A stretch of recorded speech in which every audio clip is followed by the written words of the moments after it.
言うことは一つだけ。絶対負けねえ。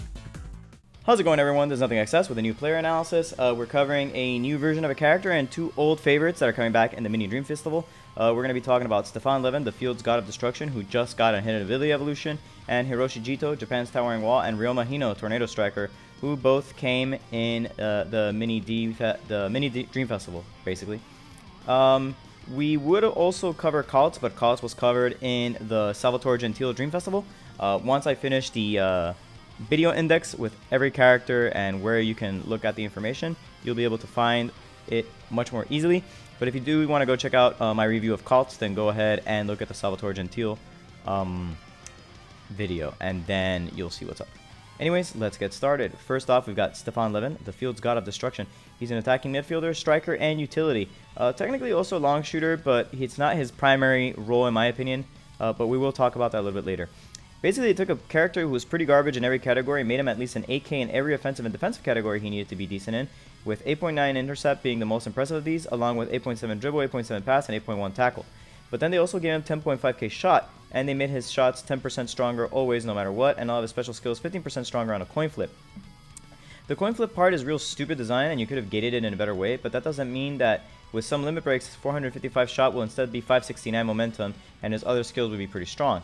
He's actually quite usable for a non-archetypal green team as a shadow striker and a utility character. He's also pretty decent as a long shooter if you do give him a new 11 shot, but we'll talk about that in a bit. Pros, he makes greens plus 2% stronger by being on the field. He has a plus 7 to 2 color team skill. He has 8K in at least every non-block category with 10K shooting, and he's got good useful hidden abilities in general. They all sort of make him a little bit better. Cons, while he has good skill support, putting a good version together is a little more annoying than it should be. It's hard to get his A pass and his A tackle. He also doesn't learn a good A pass cut, so the only really good pass cut he learns is an S1, and I don't know how you would feel about trying to give him the S pass cut from the Christmas version, because the Christmas version is so much better, so you would need a dupe. Anyway, for his limit break, there's a couple of them. There's the pass plus cut, which is go all in on shot and power 25-25, and then 17-17-6 on pass intercept technique. We also have the Speedster, which is 16-16-18, and shot power 25-25, and the 16-16-18 in dribble, tackle, and speed. And then we have the balanced one, which is dribble, tackle, speed 889, pass intercept technique 997, and shot power 25 each. Let's look then at his, at other features of the character. We have the hidden abilities, all shot skill force plus 10%. Any raw, untyped, and non-gated buff to shooting like this is really, really good. So, it's just obviously double S, right? Like 10% for no reason whatsoever is just really strong. My team, all stats plus 2 S. It's just a straight up non-gated buff to all green players on your team. We all have our favorite players with this buff in the game, and he makes a good argument as to why he's worth running over some others. Snow cover resistance is C, whatever. He's not affected by snow cover. Cool beans. You might use that in some PvE matches. German player killer. I mean, listen, you hate Mueller? Well, I have a surprise for you, and you can hate him 20% less, or more, I'm not sure. Also, it lets you get past Chester real easily in the midfield, and at the start of the half, it lets you face off against, say, like a Red Schneider with a pass cut easily, since your stats will be huge as a result. Finally, has all special skills, force plus 15, which is on a coin flip, it's 50% activation rate, but 50% to buff to any special skills is quite nice. It's better than what the hidden ability Diaz got in this position, basically, which is that sometimes some of his skills are a little bit stronger. But in this case, this is just always on. Well, it's on any skill, but when it's on every skill simultaneously, and it's 15% buff, so it's quite nice. Even without it, though, he's still pretty strong. Here, let's look at his stats. Stamina, 1084. As you can see, his shot's pretty high, and his power and technique are both pretty decent. That winds up with an 8.7 dribble, 8.3 pass, 8.1 tackle, 8.9 intercept, but the highest is the 10.5 shot. He's not particularly good at high or low balls. For his skill build, he comes with S11 shot already. You can't get rid of it. It is a 455 shot, which is not very good in terms of max power, and it has 3 blowaways, and it costs 505 stamina. Not the best shot that you could get, but it is okay for what he has. It comes with right angle feint A, A11 pass, A Aurora Curtain, and B Swift interception. The bad is that B Swift interception isn't very good and doesn't take full advantage of how decent he is at intercepting things. And also, you're going to need to steal the A Aurora Curtain from a dupe Dreamfest, Christmas, or World Cup 2018 one, which it's not very easy. And also, A11 pass is even harder to get because it's only on the World Cup 2018 version. The B version will do in the meantime, but the A version is outright better in this case. Now the good thing is that the 15% coin flip buff is actually quite nice when it comes to making all of these skills viable, and it makes the A versions quite toxic to deal with, so it is what it is. Alternate skill build though would be the long shot skill build. If you have a spare of the new Levin shot, you can use that as a credible threat when matched against certain midfielders by having a long shot option when your character is strongest. The idea is that you wait until you have your additional 50% in a matchup, and then you take your long shot, which will force the goalkeeper to respect it. You could trade the interception if you don't like the fact that it's a B1. It just depends on how you choose to build here. In my case, I took out the tackle because the tackle was the weaker defensive option, and I suspect that at some point we'll get some kind of an A intercept for him. Anyways, he is a striker slash utility character. He can also be a long shooter, as I mentioned earlier. I would rate him, I'm not sure if he's A or S. I feel like he's pretty strong. I don't know if he's as strong as the green Cleavert, who is S. And I feel like since he's kind of random, he's a 25%, like he's 50% of the time he's really strong, and even then you still have to guess correctly to beat other characters, because that's how this game works. I don't know if he's worth giving an S outright. He would be like an A+, S-, I'm not sure. Would you go for broke? Would I go for broke for him? Maybe. I don't know. I already had him since the beginning. He's one of my earliest characters, so I just finished him up. I had already limit broken him for pass and cut, and so I kept 11 pass on the swift interception, and I took off the Aurora curtain, and I gave him the new Levin shot. And so that's what I'm gonna try out. See what's up. So yeah, I don't know. Like maybe he's helpful for you. He might be interesting if you're trying to build like a weird mixed color team, but those don't really work yet. So I mean, it's up to you. Next up, we've got Hiroshi Jito, Japan's towering wall. There's a long period of time in the game where Jito was a premier defender in blue, and he was able to tackle the hell out of everyone, while also maintaining a respectable level of blocking, so you couldn't just get past him so easily. Those days are long gone, but he's still a defensive cornerstone for blue players who enable certain other players like the Twins and Dreamfest Hyuga. He still has some of the best tackling in the game. He has 11.2k, which is good for 9th in the game, and he has a 475 momentum tackle, which is quite nice. S high power block isn't insane, but it's pretty good despite being very costly. So for pros, 11.2k tackler and 9.6k block, one of the best S tackles out there, and his passive makes him stronger as he gets more tired. Now for cons though, he's easy to deal with with a white pass because he only has 7.9k base intercept and no real interception skill to speak of other than the limited one, which you're not gonna waste on this guy. The only offensive option he has is an 8.4k dribble that you should only use in a pinch. He has an uninspiring amount of stamina. He has like 922. It's not very good. If he had like 982, he might actually be double S because it gives him a lot more like operating room, but it is what it is.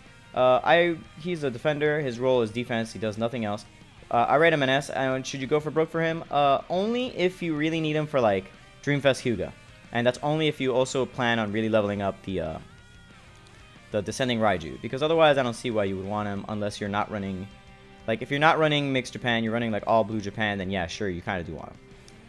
Anyways, for his limit break, tackle speed, block power, there's really nothing else you have to do. You want him to be fast and getting to an enemy, and you want him to tackle the crap out of the enemy. Sometimes you want to block, but there's really no leveling up as an intercept might make him like a 9.5k interceptor, but that's not really the scope of what the character is meant to do. And he has a decent enough blocking skill that you want him to block sometimes, so you'd rather just go with that.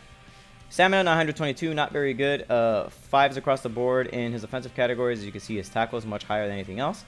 And his speed is 6.2k, which is quite nice. And he's good at high balls. That results in an 8.4k dribble, 8.3k shot. Both things you're not going to use. 11.2k tackle, quite nice. 9.6k block. And unfortunately, 7.9k intercept. Anyways, for his skill build, S, I'll send my rivals flying is what he comes with. Is a great tackle, one of the best tackles in the game. Also, make sure that you keep the S high power block and the A high power dribble. You might as well. And then you can give him A forcible interception if you'd like, and give him your copy of A80 power tackle. Listen, everyone has a copy of A80 power tackle lying around, and you should be no exception. Give it to him. If you don't have him, I'm sorry for assuming. I'm not. I just want to pretend like I'm sorry. It is what it is. You're going to tackle 90% of the time. Sometimes you'll use your block when you think it's guaranteed they'll shoot, but he's a really straightforward character with like 1 or 2 uses. You're just gonna, he's gonna get to someone, you're gonna tackle him. That's basically it. Sometimes you'll block, but mostly you'll tackle him. Finally, we have Ryoma Hino, the Tornado Striker. I think some people are gonna see the rating and they're gonna be really mad. They're gonna disagree. You're like, wow, nothing makes sense. You're green biased, whatever. I think it's because I'm green that I could tell you that he's actually quite good, and I'll explain why. In this meta, Hino counters the primary issues that green mostly encounters. The only red goalkeepers you'll run into that are problematic are the Pot Gino, whatever, and Hidden Ability Mueller, who's actually the one like goalkeeper that's actually the problem. You color counter the blue Mueller, so he has to spend a ton of stamina trying to not stop you. So you could do like jumping tornado shot every time, and you will outspend them every time. Actually, he will outspend you every time. You passive counter Dreamfest Genzo, World Cup Genzo, and Dream Collection Murasaki. And of those, you are same color as Dreamfest Genzo. And so if you get up really close to all of them, you can do really well against them. Only Murasaki. Actually, Murasaki does the best against you because you don't get your... since he has a full body stand, he doesn't suffer like World Cup Genzo would if you get close. You do passive and color counter Ken, but he does passive counter you. But it doesn't matter, you have one more thing on top of him than he does, so it is what it is. Basically, he has an answer to everything in the meta for now. Once Espadas, Hernandez, and Mueller come, the Dreamfest versions, that might change. But if you're playing green, he's one of your 2 strikers. The other one's Santana, basically. You really, really, really want him. He has a 475 2 blow away shot. It's not really that expensive. It's only 460. It's much cheaper than some other options. Santana doesn't have a 475 shot, even though both Hyuga has one and Schneider has one. So Santana does not have one, and so that's where Santana falls short. Pros, 12k shot with a passive that kills Japanese players. He has an 8.2k dribble and 8.6k pass, as well as 8.4k tackle and 8.1 intercept. Build him however you want in a way that will help you harass more defenders or maybe midfielders. His shot is 475, 2 blowaways, and not too expensive. He's good at high balls and can learn a decent high shot, which is the jumping tornado shot. And as for cons, you would think he has a lot of skill support, but he kind of doesn't. He has lots of shot variants. He has default dribble, is cool, but it fouls too much. He needs to be replaced with South American dribble, which is cheaper, but also weaker. And the only EX skill he ever learns is really bad. He is a forward. His role is as a striker. He's also a counter to basically all Japanese goalkeepers, so keep that in mind. I rate him SS, and I would go for broke for him if you're playing green, but only if you're playing green.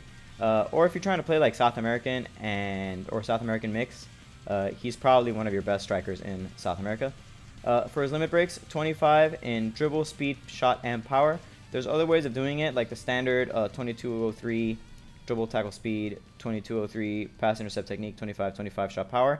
But I wouldn't go that way. I would just do the speed because my Hino is really old and he already has like 25 dribble, 25 pass. This was before we really thought about the theory of limit breaking.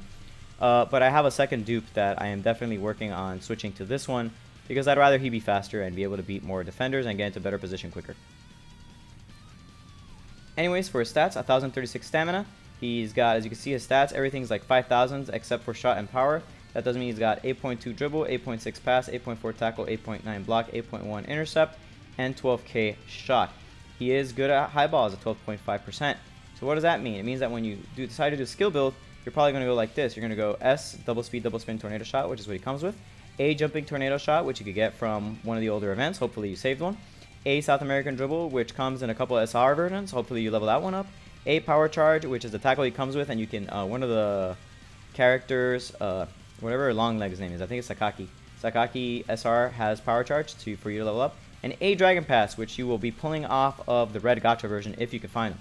Use the A Dragon Pass instead of C because that lets you limit break on dribble and speed instead without feeling bad about it because the extra momentum from Dragon Pass will make up for it. Use A Dragon Pass instead of AEX because AEX sucks and you should feel bad about considering it. It costs more stamina and is worse.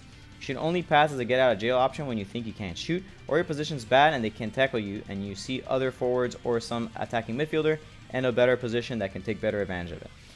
You can use A forcible intercept instead of A power charge to harass passing midfielders, but it only really works on garbage ones because power charge is a stronger skill than forcible intercept and he is a better tackler than an interceptor.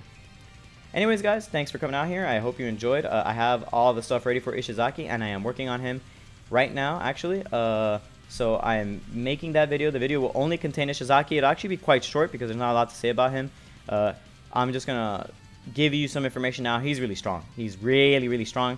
And he's coming for sure, so look forward to that. Anyways, thanks for coming out here. I have reapplied for monetization on YouTube, so wish me luck on that one, guys. In the meantime, you can support me by signing up to my Patreon if you're interested. If you don't have the means or you're really not totally convinced whether you want to throw some bucks my way, in the meantime, you can still subscribe. Click the subscribe button on the bottom, click the little bell so you get more information about when I post new videos or new content on the YouTube channel. Also, remember to click like on the video and leave me a comment. Tell me what you thought of these characters. Tell me what you think about them. Tell me if you have any disagreements. Tell me if you think I'm dumb for giving Hino a double S. I think he's double S. I think he's always been double S. I think there was a period where he wasn't until he got his passive, and then he was double S again, because most of the strong goalkeepers are, at least right now in the meta, are Japanese, and so that makes him really strong. It is what it is. Thanks guys for coming out here. Thanks for checking everything out, and I hope to see you guys soon.